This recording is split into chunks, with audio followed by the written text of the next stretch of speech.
മൂന്നാർ തലയാൽ കടുവ ഇറങ്ങിയ കാര്യം വാർത്ത വരുന്നുണ്ട്. തോട്ടം തൊഴിലാളിയുടെ പശുവിനെ കടുവ കൊന്നു തിന്നു. പ്രദേശത്ത് 2 മാസത്തിനിടെ 5 പശുക്കളാണ് കടുവയുടെ ആക്രമണം കൊല്ലപ്പെട്ടത്.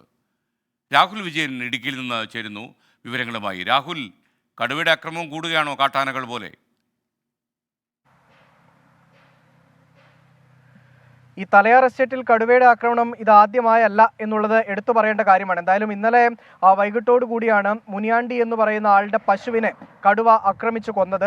ഈ പശുവിനെ കൊലപ്പെടുത്തിയ രീതി നോക്കുമ്പോൾ അത് കടുവ തന്നെയാണെന്നുള്ളത് ഏറെക്കുറെ വനംവകുപ്പും സ്ഥിരീകരിക്കുകയും ചെയ്തിട്ടുണ്ട്. തലയാർ കടുകുമുടി ഡിവിഷനിലാണ് ആ കടുവ ഇറങ്ങുകയും പശുവിനെ കൊലപ്പെടുത്തുകയും ചെയ്തിരിക്കുന്നത്. കഴിഞ്ഞ 2 മാസത്തിനിടെ 5 പശുക്കൾ കടുവയുടെ ആക്രമണത്തിൽ ചാകുന്ന ഒരു സ്ഥിതിവിശേഷവും ഇവിടെ ഉണ്ടായിരുന്നു. എന്തായാലും നാട്ടുകാരും കടുവയെ കണ്ട സാഹചര്യം പോലും ഉണ്ട് എന്ന് പറയുന്നു. എന്തായാലും വനംവകുപ്പിന്റെ ഒരു പ്രത്യേക നിരീക്ഷണം ഈ മേഖലയിൽ ഉണ്ടാവേണ്ടതാണ്. കൂട് ഉൾപ്പെടെ സ്ഥാപിക്കാൻ സാധിക്കുമെങ്കിൽ അതുൾപ്പെടെ ചെയ്യണം എന്നുള്ളത് നാട്ടുകാർ ആവശ്യപ്പെടുകയും ചെയ്യുന്നുണ്ട്. മാത്രമല്ല, ഇതിൽ മറ്റൊരു പ്രധാനപ്പെട്ട കാര്യം, ഈ കടുവയുടെ ആക്രമണത്തിൽ ചാകുന്ന പശുക്കൾക്കുള്ള നഷ്ടപരിഹാര തുക കൃത്യമായി ലഭിക്കുന്നില്ല. അത് കൃത്യമായി ലഭിക്കുന്നതിന് വേണ്ടിയുള്ളൊരു നടപടി കൂടിയും സർക്കാരിന്റെ ഭാഗത്തു നിന്നുണ്ടാകണമെന്നുള്ളൊരു ആവശ്യം ഇപ്പോൾ എന്തായാലും ഈ നാട്ടുകാർ മുന്നോട്ട് വയ്ക്കുന്നുമുണ്ട്.